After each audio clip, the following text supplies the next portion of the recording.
Welcome back to my YouTube channel, masih di channel tutorial ngantuk. Yang pertama, pengenalan hardware. Jadi hardware ini, BIOS ini, konfigurasi BIOS nantinya bisa mengecek ya. Jadi fungsi BIOS ini mengecek keseluruhan tools, baik itu RAM, hard disk, VGA dan sebagainya secara langsung, apakah ada atau terdeteksi atau tidak. Jadi fungsi BIOS mendeteksi sebenarnya sih. Nanti sistemnya itu ngedeteksi seperti misalkan hard disk yang kosong, RAM kebaca, hard disk non, atau kalian bisa masuk dengan tekan tombol di komputer kalian sesuai di laptop atau komputer kalian, bisa Dell, bisa F1, bisa F2, F dan sebagainya ya. Oke, lanjut ya. Oke, pendahuluan dulu. BIOS itu basic input output system ya, merupakan sebuah bagian atau software ya. Jadi kan BIOS itu sebenarnya pengantar hardware, tapi bisa juga masuk ke software.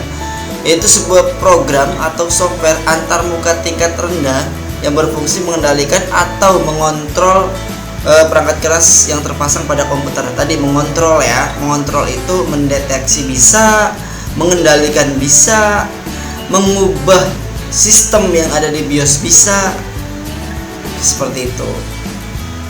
Oke, BIOS bersifat read only memory atau ROM.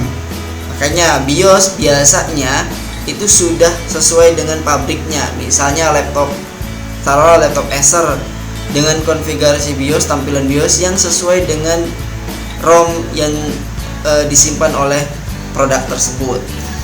Kemudian BIOS menyediakan antarmuka komunikasi tingkat rendah. Ya udah, tampilannya seperti itu aja ya. Jadi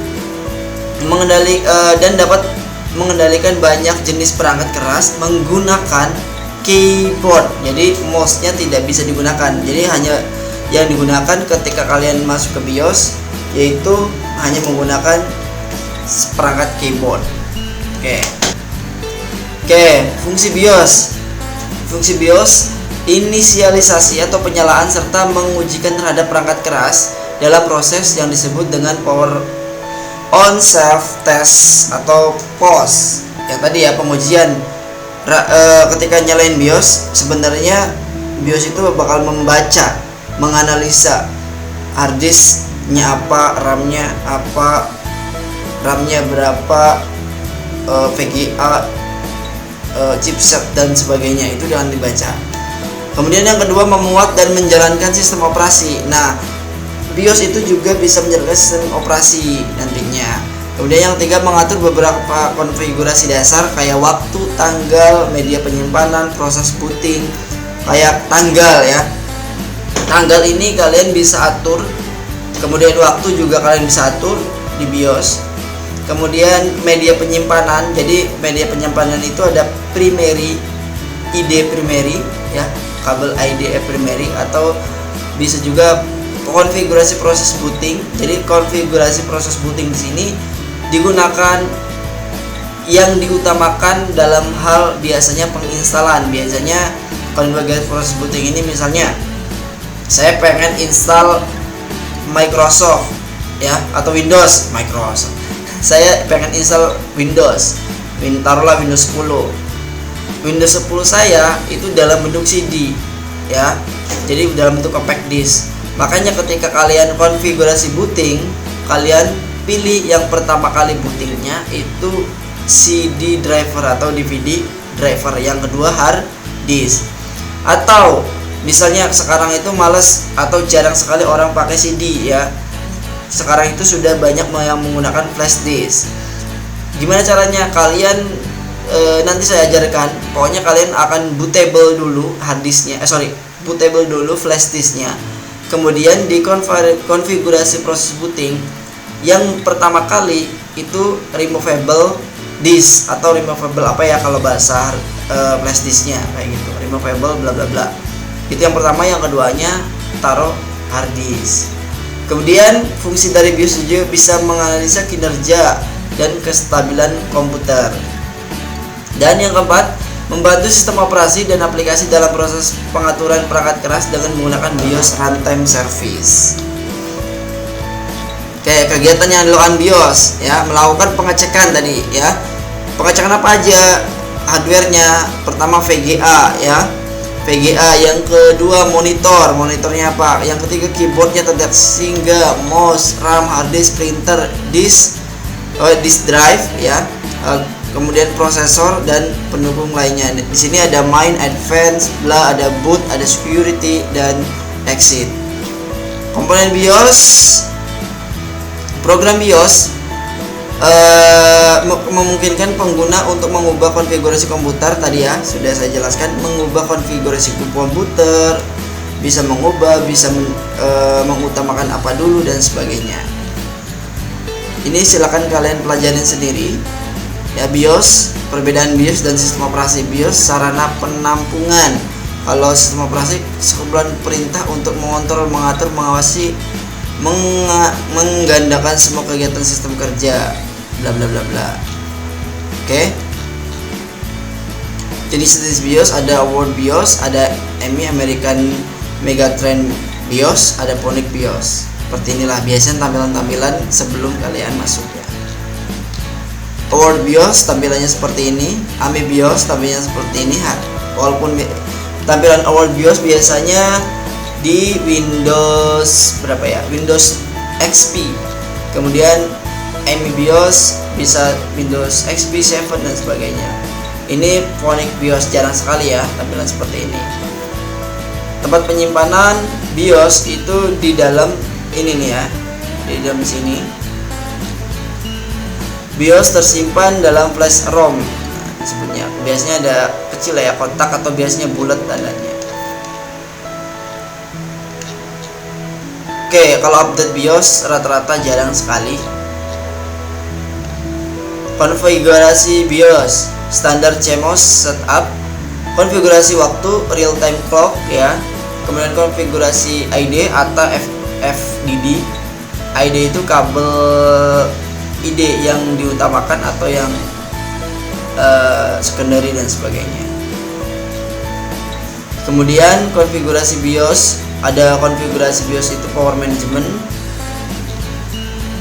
dan sebagainya. Nanti saya bakal upload di Edmodo untuk modulnya.